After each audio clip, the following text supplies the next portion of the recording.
Paano nyo mapoprocess ngayon ito, Sec. Bida?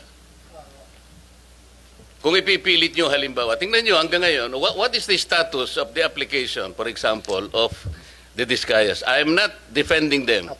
Kaya ko lang po pinipilit ito because kagaya ng sinabi ko, gusto nating ma-identify yung mastermind.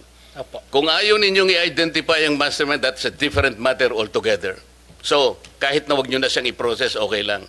Pero kung gusto nyo malilit na isda lang, kaya ayaw niyang i-process, nasa sa inyo yon. Nasa sa inyo yun. Nagtataka nga ako kung bakit averse kayo dun sa pag-process dun sa samantalang wala namang nilalagay na restitution, ipipilit nyo para lang hindi sila makover ng program. So ano mangyayari sa batas natin? You will insist on an opinion supplanting the requisites categorically provided by law. Hindi talaga makakapaprocess. So pinipili nyo yung gusto nyo i-process. Paano natin? Sila lamang ang nakapag-identify initially ng 17 congressmen.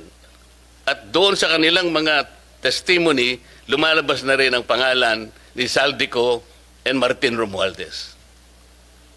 Ngayon, kung ayaw ninyong bigyan sila ng protection under that law, kaya siguro umayaw na sila sa ICI. So what is their status now with the DOJ? Are you insisting that they restitute? How much? How do you compute it? If I may, Your Honor. Oh, yes. If I may, Your Honor. To be consistent, the Department of Justice... No, you are not consistent from the beginning. Huwag mo sasabihin to be consistent. Okay. There is no consistency here. Sige. Magkano ang gusto nyong restitute nila in the first place? Okay. Wala pa po sa estado na ganon. So mga tweet, hindi mapoprocess talaga yan. Pinoproseso po namin, Your Honor, yung kanyang application. How can you process the application, Mr. Chair, if you are providing another requisite which is not even written in the law? You are imagining something that is not within the law. You are Department of Justice. Ito yung sinasabi ko sa inyo.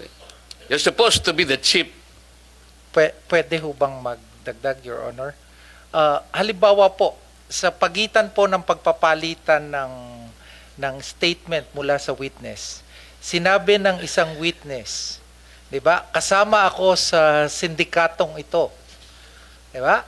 At dahil sa kumita ako, dito sa pagsali ko sa sindikatong ito, kumita ako ng 10 milyon.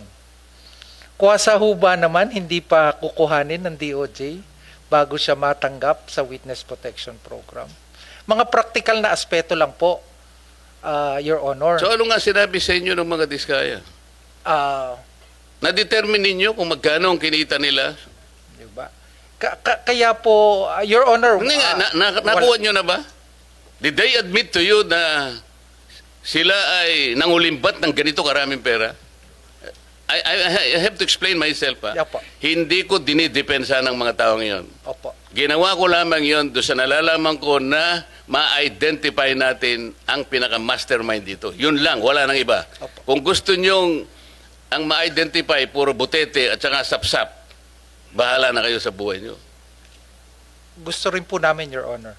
Gusto nyo pala eh. Opo. Why are you putting a requirement that is not within the law?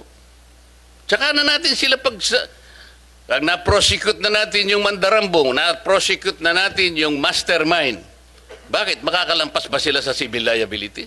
Of course, the court will, in proper time, adjudicate kung anong dapat nilang isoli sa gobyerno. That is the only time when restitution can be done. Kasi mayroong court order eh. Pero sa ngayon, will you abuse your discretion na kaya niyong gawin ito kahit na wala sa batas? How can the Department of Justice do that? You're supposed to be the embodiment of justice.